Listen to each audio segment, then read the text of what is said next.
Hey there YouTube. Okay, right, time for the next little project. Now, this one's only got a few components. This is a choice between the two. I'm trying to get 10 ohms and I haven't got a 10 ohm half watt resistor, so I'm having to put a couple of 22 ohms together, getting as close as I can to 10. That's 10.8, and this is near enough, just bang on 11. It's required a IRF 510 or IRF 610 or 611 or 612, but I don't have any of those. I've got an IRF 630. Well, I'm going to use that instead on this circuit. That's an LM317. This is for to be able to do current limiting, and just a few other resistors and a couple of, got a 470 microfarad and 100 microfarad capacitor. I'm going to use a component now that I've never used before, and it's probably the most expensive component I've bought so far, and I've been a little bit worried about using it, but I'm gonna take the plunge. I forgot about this. This is a 2.2 mic film capacitor. So we're going to build another little amplifier circuit, but I'm only going to do the one channel to start off with. I need these components for one channel, and here is the other component. I've already set it up with colour-coded wires and put it into a base, so this will actually slot out of this base. It's a BRIMAR.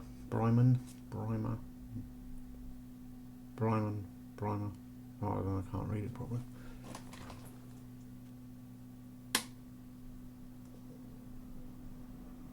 BRIMAR.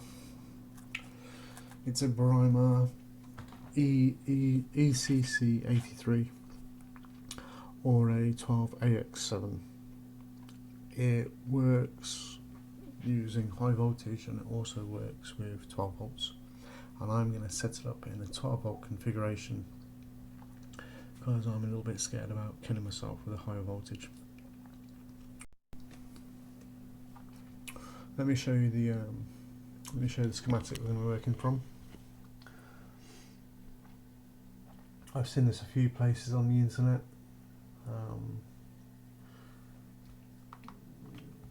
And I'm just going to move the mouse back across here so you can just see down the bottom is Roger Gomez. Yeah. I really wish I'd have trimmed down the wires a little tiny bit, but never mind. So that's the tubing. I'm only going to do one side, so I'm going to do the heaters, anode. We got the grid is here, and on the orange is the cathode, and the white's the centre tap.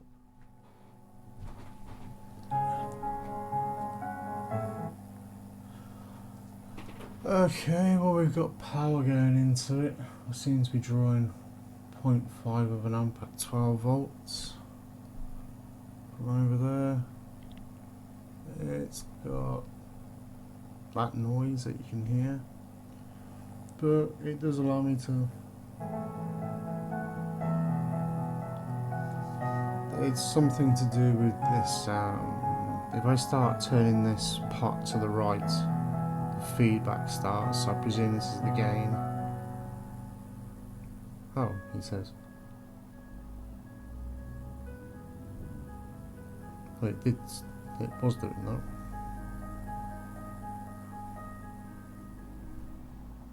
If I turn it all the way down there, it goes off. And the more I turn it to the left, it's back to 5, 400 milliamp, 300 milliamp. But it's motor boarding, is it? I can hear the. Let me see if I can.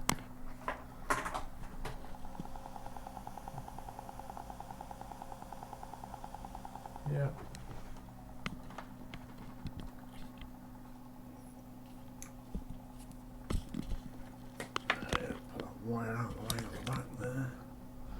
but nothing's exploding or anything, which is a good thing.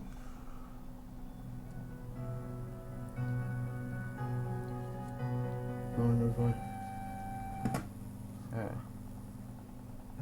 could be something to do with the connection as well.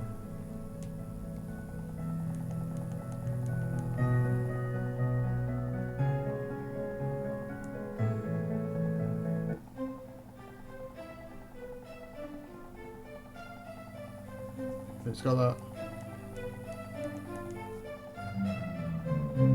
It's definitely.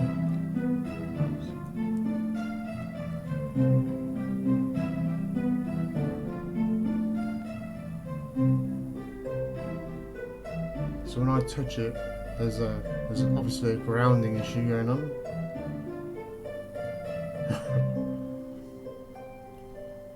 I'm actually surprised it's working at all. So.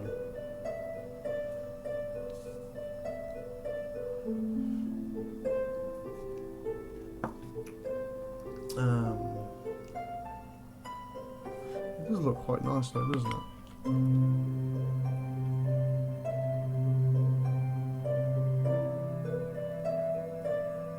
It'd be nice if it had a bit more oomph, and I'm going to try and sort out that. But I'd like to say that was my. That's it. That's the first attempt. Let's put it in. I was trying to run it from my little power supply over here first, but it didn't have enough power to do that, and I was worried. And it did.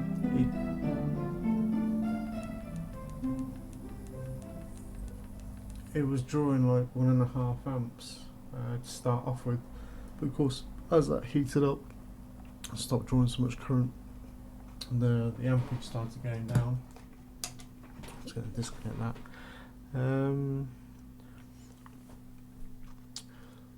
But we have got noise. We have got noise. Now I was told these would get really hot. Youch! The LM317 is very hot. It was actually said in the description that you could wet your finger and put it on and get a sizzle from it. That's how hot it gets, but the fellow apparently ran it 24 hours and it didn't get any hotter than that, and there was no thermal mess up. So I don't even know whether I should have been putting 12 volts into it. I know it's onto the heater, but oh no, I must do, because it says 12 volts up there on the thing. So well, I need to start looking into why we've got that motorboarding thing. I think that's what it's called. I was watching Uncle Doug the other day, and his dog, I wish I could remember his dog's name now. It looks a bit like my dog did, but mine was like old. He's gone now.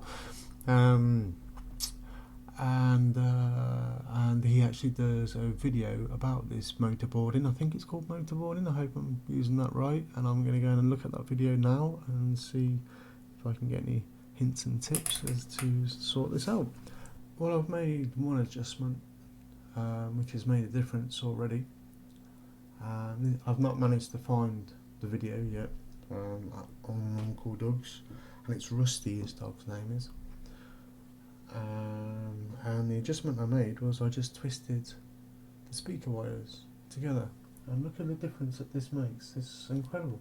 Well, okay, don't get too, I'm not going to big it up too much, it's not that incredible, but there is a difference just by twisting the wires. Let me just turn this on.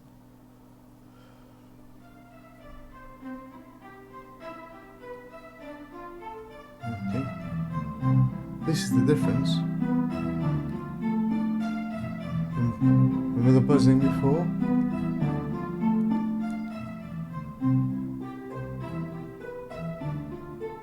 Pretty much eliminated that. And if I turn this pop,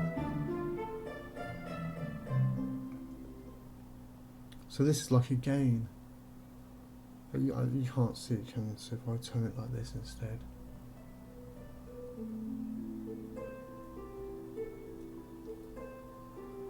That's like halfway up.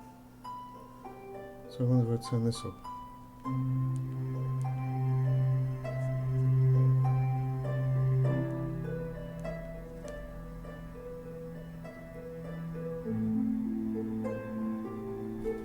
near enough full on there.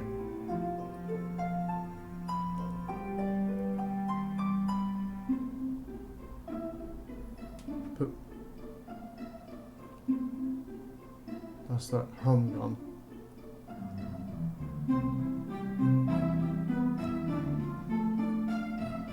I hope I don't get into trouble for playing too much of that. I will leave credit to them. What's it called? It's Finer Things Club, and that's actually called Mellow Harmony, and it does sound quite nice.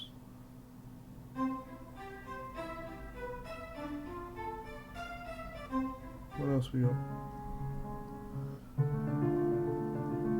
This is just in a classical.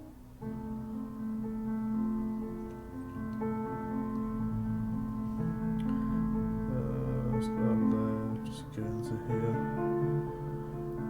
This is what I got into trouble for the other day, this one. Distortion.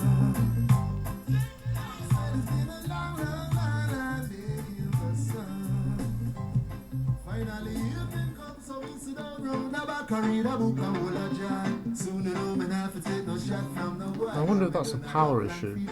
I'm going to turn the voltage up very slightly. Who say we have to take it lying down? Knowledge is the power, we control the tower and rival Elizabeth crowd. How things will be. Okay, well, I tried it with headphones and it's blooming loud. I mean, really loud. That's but there's a hiss. It doesn't hiss. The more you turn it up, the less the hiss is there. When it breaks between tracks, the hiss gradually comes back in, and as the music level rises, the hiss sort of goes down, or you just can't hear it because the music level's up. Like I say, really loud in the headphones, really loud. Nice sounding as well, you know, good round bass, and it's a good sound, but it's just that hissy bit. And of course, twisting these together help deal with the thing. And I know the you know, the hum when I was putting my hand near it, but it doesn't do that now. There's no hum really at all, and it's running, and it's, you know, running from that bloody power supply up there, which is switch mode.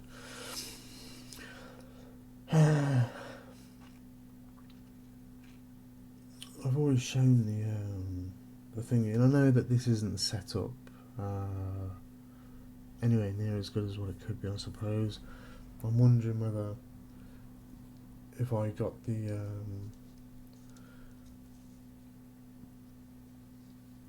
because this is my negative out and this is the positive out, I wonder if I put a different electrolytic here, maybe put the negative side right by this negative here for the speaker.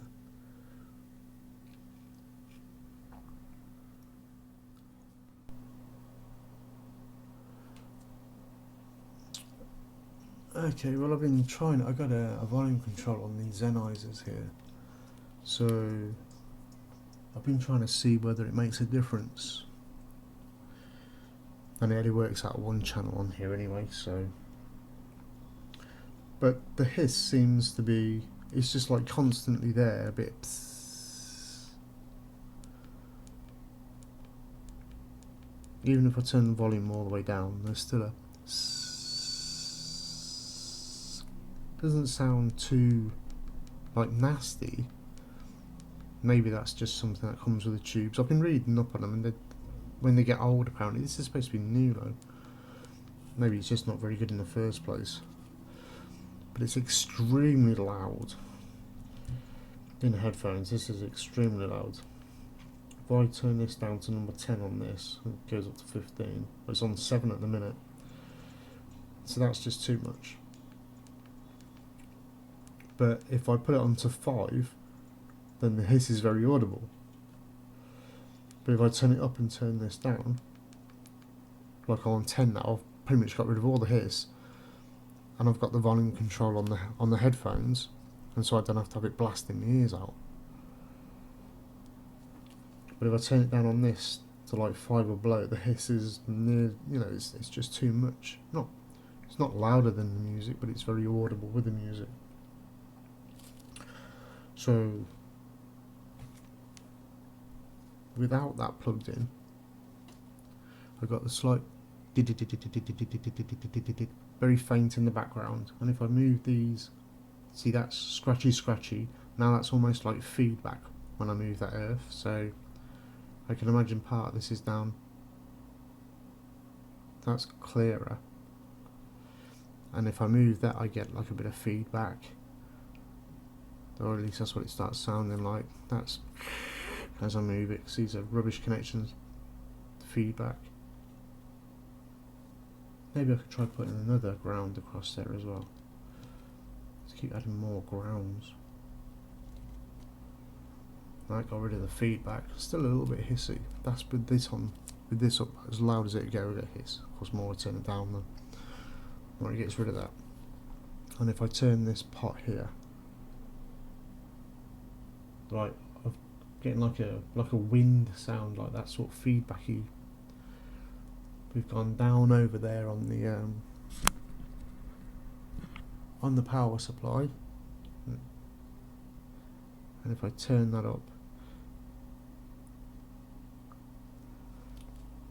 there is a little bit of hum, but quiet with that hiss, but that's with no audio. You get hum off that, but you're supposed to, aren't you? So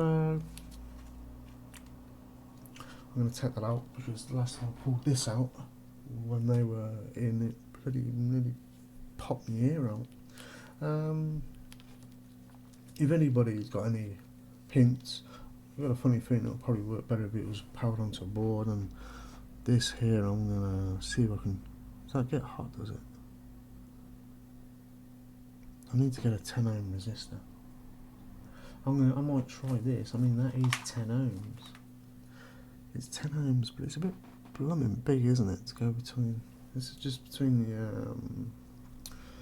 the adjust and the output of that LM317.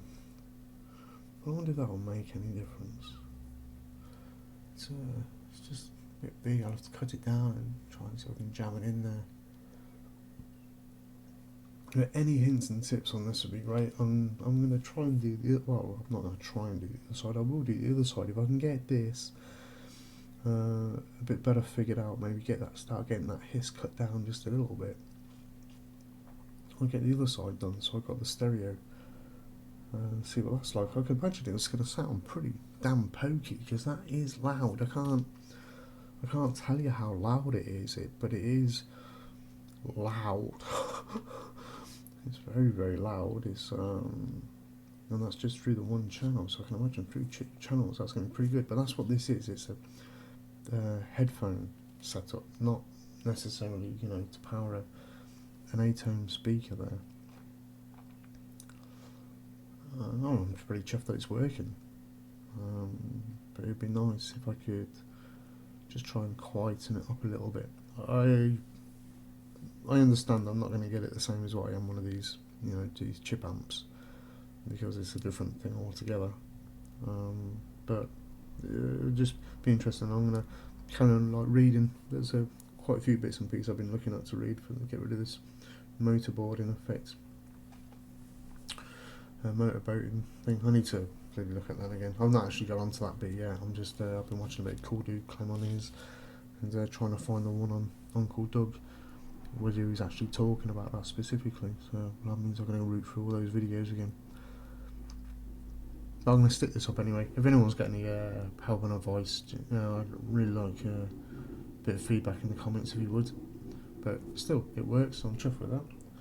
And yeah, hopefully talk to you again soon.